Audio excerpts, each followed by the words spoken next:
Welcome to D77 news.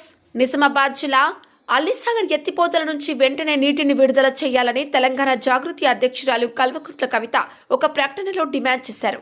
Nizamabad జిల్లాలోని Bodhan, Armoor, Nizamabad rural నియోజకవర్గంలోని 48,000కు పైగా ఎకరాల్లో అల్లిసాగర్ ఆధారంగా పంటలు సాగు చేస్తున్నారని గుర్తు చేశారు. యాసంగి సీజన్ ప్రారంభమైన నీటిని విడుదల చేయకపోవడంతో 3 నియోజకవర్గాల రైతులు ఆందోళన చెందుతున్నారని పేర్కొన్నారు. యాసంగి సీజన్ తైబాది ఖరారు కాలేదనే కారణంతో ఇరిగేషన్ ఇంజనీర్లు నీటిని విడుదల చేయకపోవడం అన్యాయమన్నారు. రైతులు వరి నార్లు పోసుకొని నెల రోజులవుతోందని తక్షణమే నీటిని విడుదల చేయకుంటే నార్లు ముదిరిపోయి దిగుబడి తగ్గే ప్రమాదం ఉందని తెలిపారు.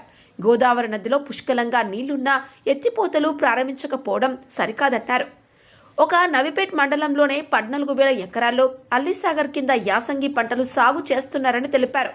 యాసంగి వరి నాట్లు వేయటానికి ఇతర రాష్ట్రాల నుంచి పెద్ద సంఖ్యలో కూలీలు వలస వచ్చారని, నీటి విడుదలలో జాప్యం కారణంగా రైతులతో పాటు వలస కూలీలు ఇబ్బంది పడుతున్నారని పేర్కొన్నారు. ప్రభుత్వం వెంటనే స్పందించి అల్లిసాగర్ ఎత్తిపోతలు ప్రారంభించి ఆయకట్టుకు నీటిని విడుదల చేయాలని డిమాండ్ చేశారు.